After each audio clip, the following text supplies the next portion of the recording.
The co-op campaign is comprised of a lot of different elements. There's campaign co-op, which is your essentially your story campaign you play through with your buddies cooperatively. You have competitive campaign, which is a more competitive experience. You're competing for high score with your buddies.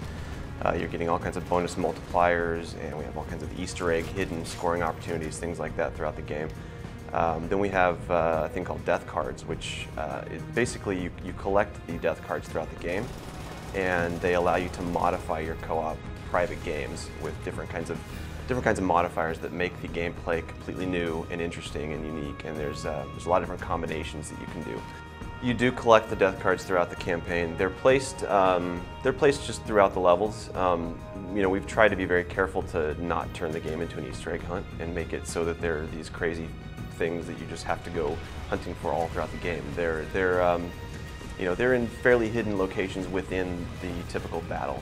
If you play throughout the competitive campaign, you'll see a lot of different areas of the levels that are set up specifically with big points. For example, in Berlin 2, you've got the radio that you can shoot at. When you shoot at the radio, you get an extra, I think it's 500 points. And that's like essentially 5 kills.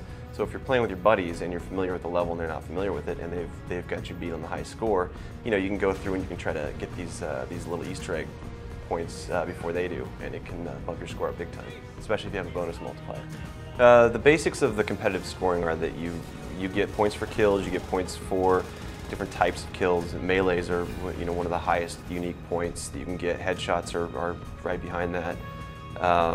You get bonus multipliers if you get multiple kills in a row, up to 10 times your normal points.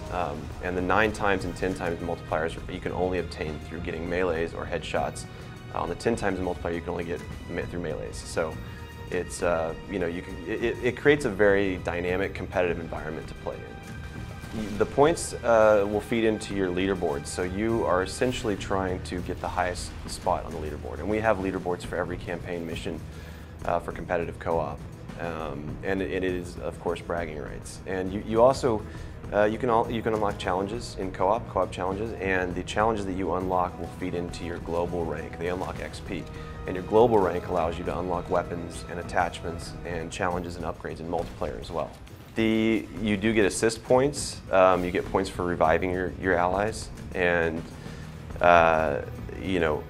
so you are rewarded for going around and actually playing as a team player, even though you're competing with the other guys in the round. If you shoot friendlies, you lose points.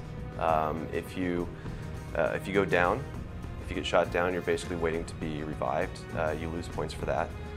And we've done some anti-griefing technology where if you cook a grenade, then you'll get docked a lot of points, and there's a maximum number of times that you can commit suicide before you get booted from the session.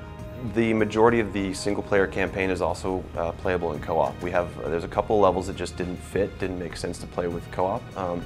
We didn't want to take away from the unique cinematic solo experience for those levels, but we also didn't want to try to force them into co-op experience as well. We have various different types of difficulty scalars. Of course, you've got your recruit, your normal, your regular, your hardened, and your veteran difficulties. We also scale the number of enemies based on how many players are in the game. So if you have a 4-player game, you're going to have a lot more targets to shoot that are spawning in.